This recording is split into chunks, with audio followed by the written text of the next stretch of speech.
विशेष पुरस्कार आहे आणि हा विशेष पुरस्कार मिळवण्याचं कारण पण तितकंच विशेष आहे.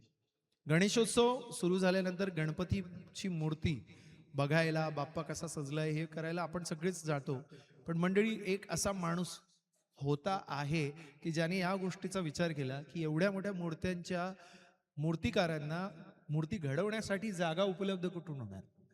आणि त्या माणसाच्या त्या सुपीक डोक्यातनं संकल्पना आल्यानंतर नितीन गडकरींपासून हा व्यक्ती सगळ्यांना भेटलेला आहे आणि या सगळ्या मुंबईतल्या मोठमोठ्या मूर्तिकारांना जागा अवेलेबल करून देणारं ते मातब्बर नाव म्हणजेच पराग चव्हाण. जरा जोरदार टाळ्यांच्या कडकडाटात चव्हाण साहेबांचं आपण स्वागत करूया आणि त्यांना विशेष सन्मान देऊन या ठिकाणी पुरस्कार देऊन सन्मानित करण्यात येत आहे. जर हा माणूस नसता तर आज एवढ्या मोठ्या गणपतीच्या मूर्त्या बनवण्यासाठी जागा अवेलेबल झाली नसती.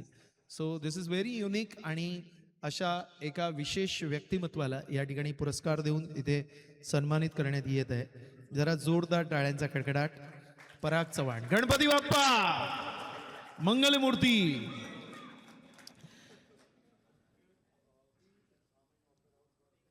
मित्र हो, पराग सारखी अनेक तरुण मराठी मंडळी एक पाऊल जेव्हा पुढे घेतात तेव्हा अशी अनेक गणेशोत्सव मंडळ आपल्या गणपती बिंदिक्कत आपल्या मूर्तीची उभारणी करू शकतो.